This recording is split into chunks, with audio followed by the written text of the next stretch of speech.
So, as requested, here is my method for salt preserving egg yolks.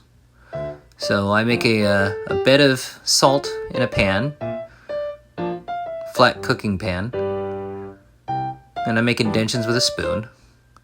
Now with your salt, you can add pretty much whatever you want to it. You can add any kind of spice that you want. The salt's really going to do all the work. It's going to kill all the microbes that actually cause things to rot and dehydrate the eggs. Now this method doesn't keep your eggs indefinitely. They'll keep for about 6 months. And once you get the egg yolks down, just cover them up. Real simple. Just bury them in the salt. Kind of like the rest of the world's burying its head in the sand.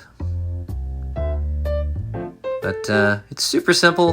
You can usually keep these 6 months. Strange fact though, the oldest preserved egg that was actually still edible was found in Israel, and it was estimated to be about 1,000 years old. I'm actually going to attempt to do something I've never done. I've had a delicacy before that I really want to try, and I want to try and make it, and it's called the 1,000-year-old egg, actually, or century egg.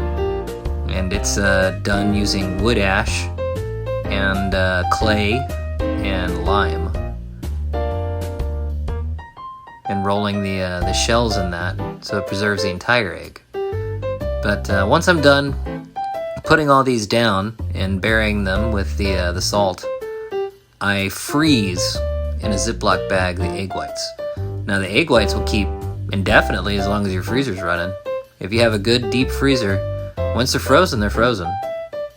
And egg whites are actually something that will keep very, very well in the freezer. You can actually keep the whole egg. What I like to do is just go ahead and pre-scramble the eggs. So I'll break them up into a dish like this, and then mix them together with a whisk, and then put them into a bag after all the bubbles have settled out. But just continuing on, burying them. Now when you bury them, you want to make sure that you get a good thick layer on top of them. You want it to be maybe a 1/4 inch to a 1/2 inch thick on top of the egg yolks. And you can always add more salt. If you notice as they're drying out, you might see like little wet spots. You can add more salt to that.